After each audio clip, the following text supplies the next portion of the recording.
listen, never in my life associated the word boring with baseball. We know what's up. Me? Yeah. Famous? Yeah. And I'm like giddy over there smiling like, we're about to win this shit. Did everyone give you crap? Give me a good host story. I'm not picking it up. We both love the game. We talk about it every day. Get on baseball. Having some popcorn, you're fooling around your phone. I'd have to wait in line for 3 hours. Hang on, because it's about to be a wild ride. All right, there's no human being I'd rather be talking to right now than Aaron Brummer. Fair enough. All right, so I was told to call you something. What was I told to call you? FIP God? FIP God. Oh, that's a Joe Kelly special. Joe Kelly. All right, please tell me. I mean, I didn't ask for any context behind why Joe Kelly asked me or told me to call you FIP God. Oh, we just talked about for a year. We talked about bad luck. We talked about all these things, and essentially it was just like, dude, this sucks. I was having a terrible year, and he was just sitting there like, you know what, we're just going to start calling you FIP God. Your FIP's great. Your FIP's great. I said, I don't give a damn about my FIP. But, he was always a guy just kind of pumping your juices, and that was a way that he found a way to pump mine. Oh, man. So did you embrace the FIP godliness, I guess? I mean, it made me feel a little bit better. Did it? Other than my 7 ERA, the FIP ERA, come on, for relievers it doesn't mean the FIP being at 2-something was like, all right, but then also when you get your teeth kicked in for a full year, it doesn't really matter what stat you look at. You want to put better results on the field. Eric, can I just tell you that as someone who rode the wave of hoping that Joe Kelly did really well for publishing purposes, I also relied quite a bit on FIP as well. Yeah, that's the truth. So all right. So let's talk about a little bit about what we should value in pitching, right? It's all over the place. Where people are being valued different ways, relievers are being valued different ways, and I know this is a broad question. But for you, what is the thing that we should lean into when we're watching, especially relief pitchers? I mean, I don't know if there's necessarily one thing. There's things that I kind of pride myself in. I think my biggest, the most important thing to me is kind of, K to walk percentage. It's not necessarily even Ks per 9 or walks per 9, but K to walk percentage. That I think that's a really telling stat. Kind of how you're doing your job. Are you kind of are you keeping balls out of play, and are you, limiting walks, which essentially is free bases? I think that there's, that's an important one to me. Even I like whip. I think some people have their thoughts about whip and certain things like that, but essentially, if you keep traffic off the base paths, probably less runs are going to score than if you have a lot more traffic on the base paths. Do you think that, with relievers, I was just talking with someone about this, about how organizations view relievers. I love the fact that this organization valued you. Yeah. Right? Because you represented certainty. Yeah. And I think but you also see in baseball that relievers are being churned through a lot.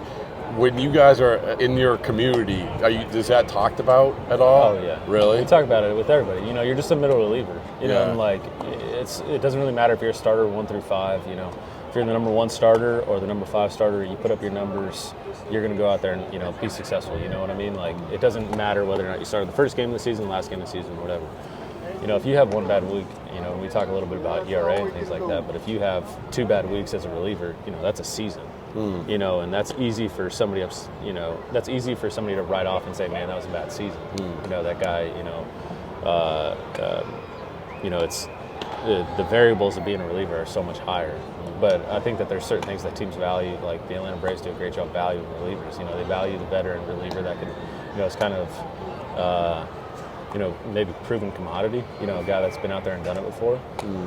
But you see a lot of teams that just want to, find the cheapest way possible, and they'll keep churning through everybody until they find, 4 or 5 guys that can mix and match until they run out of options, and, then they'll find 4 or 5 new guys. It's incredible. It really is. And I mean, it really has become an accepted thing more than I thought it was accepted last year.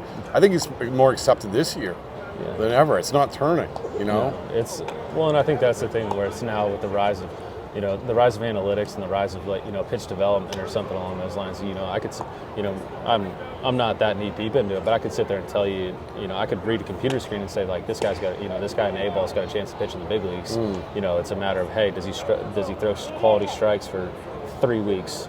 You know, does he throw quality strikes for a month? Okay, let's push him up there and say, like, let's see what happens. So I think that's the ability to kind of build pitchers is definitely, you know, I think that's what causes the churning. But I think that there's the outliers that are going to stick around for a long time, and those will continue to always be there. Give me, so, like I said, I love the fact, I always said, like, I love when teams say, we are going to value the guys who've been there and done that, know how to get through a season. Give me the case for that too. Like, give me the case of having guys, and you know, example I'll give that I saw last year was Chris Martin, right? And that's one of a million examples. But there's a guy that, a bullpen, and really, look at the Dodgers last year. The Dodgers had a bunch of 30-somethings, you know? So for your perspective, give me that case, which is you're a part of the case. Yeah, you know, it's something it's the commodity aspect, knowing that it's, you know, I think what I tell a lot of young guys too is that, you know, being able to be a reliever, stay in the big leagues, and have a successful career is finding ways to get the job done when you don't feel your best. And there's a lot of young guys that I think that, and part of it I think is the minor leagues, to where you're not throwing back-to-backs, you're not getting dry humped and then, you know, going into the game 4 innings later, things along those lines, to where I think that one thing for me that I've learned how to do very well, and I think most of the relievers that are here, you know, you find a way to pitch at 85%. You know, you find a way to get the job done at 90% of the best version of yourself. And if you can go out there day in and day out at 85 to 90% of yourself and get the job done, that's what matters. Because that means that no matter what, if it's, you know, Sunday morning at 11:35, if it's 12 o'clock at night, any of those things, guys are going to go out there and do their job, and you know what they're capable of, and you know what they're expected and they're going to do. And I think that's like, that to me is one of the biggest things of, like, you know, the difference between making it to the big leagues and staying. When did you realize that, or when did that hit for you? Because, like, you know, obviously, like, you're resilient. You know, you have to sort of make your way. You make your way. You're valued as that guy. But for where when did it hit? When did that reality hit for you? You know, it was probably 2019, I think. You know, it's 2017, 2018, I was kind of breaking into the big leagues, you know, pitching into a little bit of leverage, you know, just kind of, you know, filling the role as it was needed with whatever we had. And, you know, 2019 kind of, you know, had probably the best year of my career. And, you know, it was one of those things where, you know, it didn't matter if it was 2 days in a row, it didn't matter what it was. It was my job was to go out there and get 3 outs or go get 4 outs. It didn't matter how I felt, it didn't matter what it was, but that was the expectation. That was the expectation I put on myself. That was the expectation that my teammates, my team, you know, the manager, all those guys put on myself. And so that's something that you just start to carry and say, hey, this is my job. It doesn't matter how you do it, and you just got to get it done. And I think that's the same thing with a lot of relievers, where it's, you know, you can sit there and chase, okay, strikeouts, you could chase, you know, fly ball, what a ground ball rate, whatever it is. But at the end of the day, being a good reliever is all about just getting the job done. You know, if you walk in there and it's a 1-0 game and you load the bases, but you get out of there 1-0, did you do your job? Yeah. And so it's, that to me is like, you know, the hidden art of, you know, being a reliever. Well, that's another part of it too, where, you know, if you get too many relievers in a bullpen where everyone's trying to make their way, right? Yeah. And it's all right. Like, you're going to have some guys who are just trying to make their way, but they're like, hey, I'm trying to learn a new pitch. Hey, I got to be my best because I don't want to be the guy that's turning over. Yeah. You have too many of those guys. Like, you have too many of those guys, exactly. Right? So you have too many guys that are worrying about being tapped on the shoulder, not worried about, you know, what they're doing on the field, or they're finding reasons of, you know, they're trying to be something that they're not, compared to just being, you know, comfortable in their own skin and being out there and being the best version of themselves. And I think that's I think that we do a great job of that, of allowing guys to be themselves. You know, allowing them to be themselves, be comfortable, and do those things in order to go out there and have success, because that's what it's all about. You know, it doesn't matter if it's your first day in the big leagues or last. Like, you want to have to go out there and have sustained success, and it's like, what steps can you take in order to have that sustained success? The definitely, like, defining, like, what you are as, like, that pitcher that you became came in the version of this trade, I think, right? Yeah. You know, trades are a tricky thing because, you know, whether you're win or lose, you have your guys, right? Yeah. You have your friends, and you came up with them, but then you also know the team wants you. When you were traded, what was your feeling? What was your thoughts that went through your head? You know, it was excitement. It was, you know, a chance to go to a contender. It was a chance to go to a team that had World Series or bust. You know, World Series or bust in reality. That was a lot of it for us last year.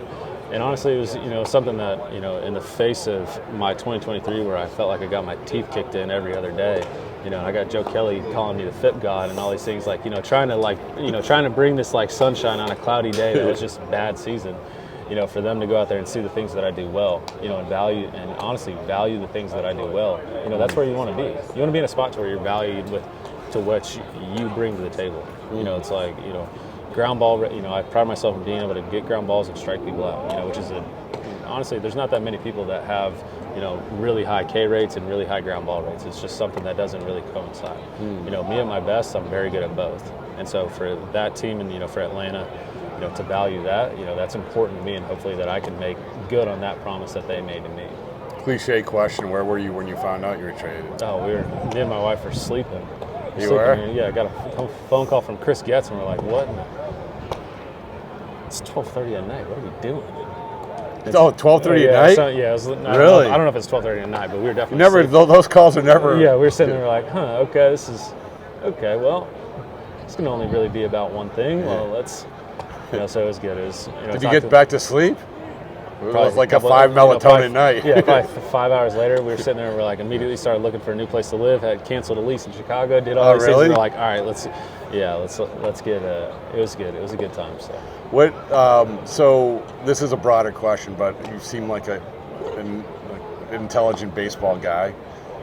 What are some of the things for baseball that you like see on the horizon that is good and bad? I know that's a big sort of question, but we have all these changes. Like, in other words, whenever such change is made, I think a lot of people scream and yell, and then we're like, okay, and then like the pitch, like, okay, we get. Remember, like, we couldn't.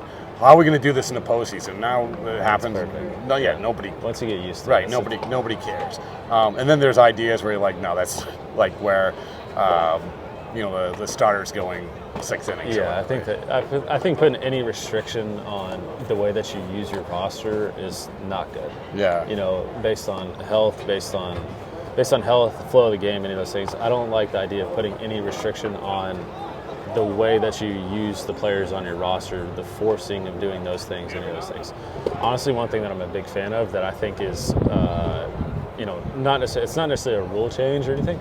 You're seeing the game be played a little bit more. You're seeing more people bunt. You're seeing more people run the bags. It's like it's turning into a less. I don't know if the stats on it, whether or not it's 3 true outcome anymore. But you're seeing balls in play. You're seeing a lot more things where swings are not as tailored just to home runs, but they're also tailored to putting the ball in play too. Yeah. Guys are shortening up, doing those things, and I think the aesthetic of the game has gotten better. Really? Because we just talked to Tim Myers about this exact thing. Yeah. About, like I talked to, oh my goodness, Oakland A's shortstop, Jacob Wilson. Yeah. Right? I just had on Scott Hatterberg, who was a scout for the A's, and talking about drafting Jacob Wilson. Yeah. Jacob Wilson, Luis Arraez, slow bat speeds, whatever, with the and how valuable those guys are to a team, to a lineup, where you have a lot of, this isn't knocking drive line, but like the whole swing up, swing the power, but how important, and if for a pitcher, you have a great perspective of this, right? How difficult it is if you have a couple of those guys like the Jacob Wilsons and Luis Arraez, right? That's the exact thing. Where it's like, it changes that dynamic of it. Instead of like, you as a pitcher, are you sitting there chasing, okay, where am I going to get him to swing and miss, or where am I going to try and get him to, worst possible contact? That's a different plan for you as a pitcher, where it's, you got a guy out there that can go out there and swing and miss. You're sitting there saying, all right, I'm going to go chase the swing and miss, and go sit there and say, hey, I know I can throw this, if I throw this, curveball beneath the zone, that's a good swing and miss pitch. But the guy doesn't swing and miss, he's got a smaller, he's chasing less than everybody else. How do you want to stay ahead in the count? You want to make sure that he does these things like Luis Arraez. It's, we always talk about Luis Arraez, we want to get him out in less than 3 pitches. Yeah. You don't want to go out there and just throw 12 pitches to Luis Arraez for him to go stand on first base. Yeah. You're not necessarily. It's the intricacies of the game that I think you're seeing a lot more of it, and it's seeing guys kind of buy into their niche compared to just trying to fit into one mold. That's a good point. Yeah, and for instance, we asked Rich Hill. I asked Rich Hill. I said, "Who's the toughest hitter you face?" And he said Arraez, right? And you're like, "Oh well, obviously, if you go look, slowest bat speed in the game, which is incredible. Like, the guy's being identified as the toughest hitter. It's the slowest bat speed, which, by the way, Tristan Casas identified you as the toughest pitcher he ever faced. I wish he was in there yesterday. Yeah. But it's so for you. Give me your toughest. Give me the guy. If you don't want to like. It was, you know who it was back in the Michael Brantley. Who was it? Michael Brantley. Oh yeah. That guy, it was kind of funny that I always sat there and said, I'm never gonna throw a fastball away to Michael Brantley. I'm like, and every single time he came up to bat, I was like, all right, I can sneak one away. Early in the count, I'm gonna sneak one away, and then all of a sudden he just hits a laser beam double down the line, and you're just like, all right, I'm an idiot. Like, I really need to stop doing that. Yeah. Michael Brantley he was. I'm sure that there's somebody out there that's probably just. It's all good. It's like, it's a good one. It really is. I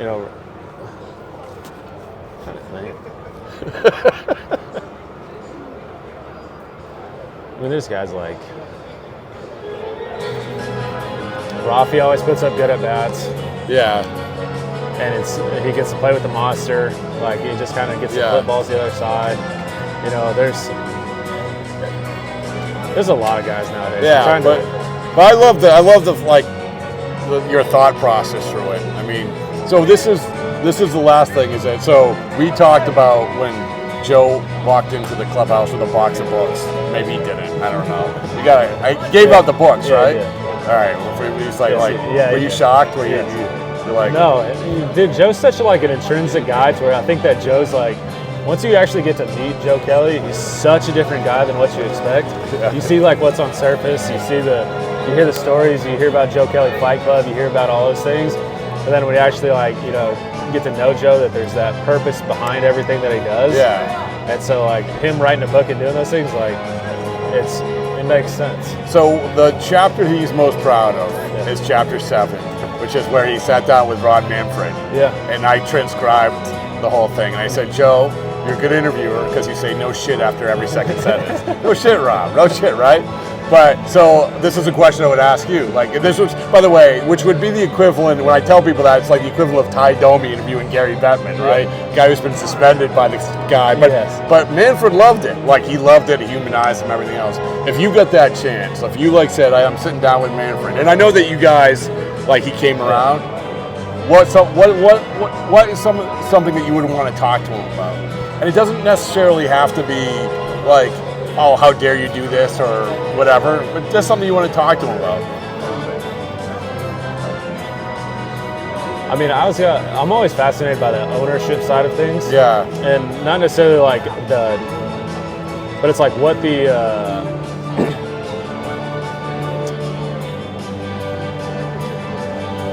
it seems that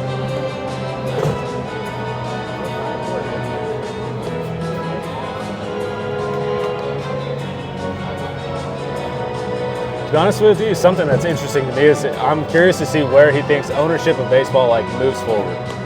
There's rises of, the Saudi investment fund, public investment funds, these massive amounts of money coming from other places, and that is there ever a certain point in time to where does baseball open their is the goal to get as much ownership to get as much money into it? What exactly is the goals of ownership to kind of there's certain teams that want to turn profits every year, and there's some teams that want to go out there and just win baseball games. Mm-hmm. There's some teams that enjoy the rise in the team value, the valuations, certain things like that. To where is there something that they look for that they would like to change about that ownership structure? It's interesting. I mean, it's actually one of the things I think Joe talked to him about is that ideally you would like to get younger owners in who that's like Mark Cuban type or whatever, of who are clearly invested, who are clearly showing up to the field and everything else. But I think to your point, you just worry this is an investment, or is it you care? Exactly. Do they care? Yeah. Do they care? Do they want somebody to be? It seems like Steve Cohen's a massive fan. Yeah. And he's a fan that he's going to go out there and do what he was willing to do to win. And there's some out there, some other owners that seem like, hey, this is an investment. We got to go out there try and make it in the black each and every year. And, you know, we'll go from there. And so it'd be interesting to me to kind of see if like what the truth, like, do they care? You know, what difference does it make a difference to them, or is it just like, hey, you own a ball club and you can run it however you see fit? Yeah. See, you should have written a book. Anyway, all right. Well, I appreciate it, man. Thank you.